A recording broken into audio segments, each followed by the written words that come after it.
গাজীপুরে মা ৩ মেয়েসহ ৫ খুনের ঘটনায় মামলা হলেও এখনো গ্রেপ্তার হয়নি মূল অভিযুক্ত ফোরকান মিয়া। আরও জানাতে গাজীপুর থেকে যুক্ত হচ্ছেন আমাদের সহকর্মী আবুল হাসান। আবুল হাসান, মর্মান্তিক এই হত্যাকাণ্ডের অভিযুক্তকে গ্রেপ্তারের বিষয় এবং এই হত্যাকাণ্ডের তদন্ত প্রক্রিয়া কতদূর পর্যন্ত অগ্রসর হলো, সর্বশেষ কি তথ্য আছে আপনার কাছে?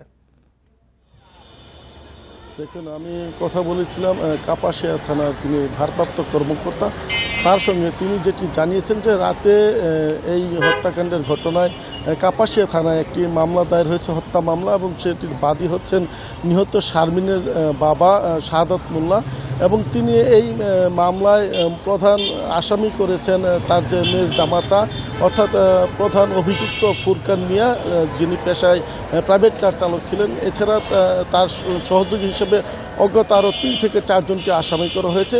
পুলিশ যেটি বলছেন যে ঘটনাস্থল থেকে তারা বিভিন্ন আলামত জব্দ করেছেন, নমুনা সংগ্রহ করেছেন।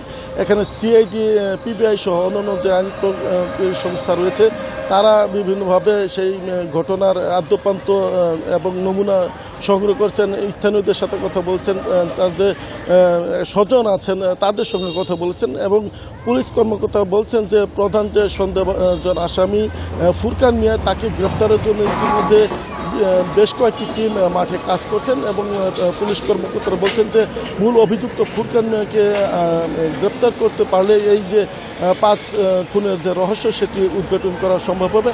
তবে পুলিশ যেটি বলছেন যে প্রাথমিকভাবে তারা আর্থিক দ্বন্দ্ব এবং পরকীয় সব বেশ কিছু বিষয়কে সামনে রেখে তদন্ত কাজ চালিয়ে যাচ্ছেন, এবং তাদের যে তদন্ত সেটি বেশ অগ্রগতি হয়েছে বলে পুলিশ কর্মকর্তা বলছেন।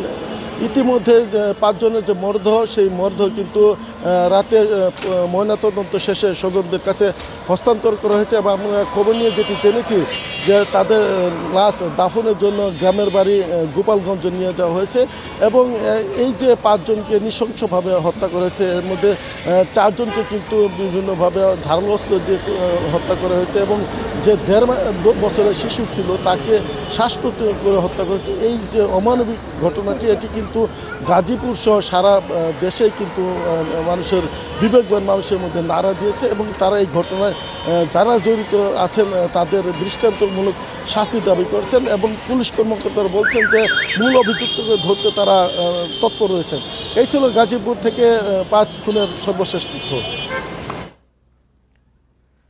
গাজীপুর থেকে জানাচ্ছিলেন আমাদের সহকর্মী।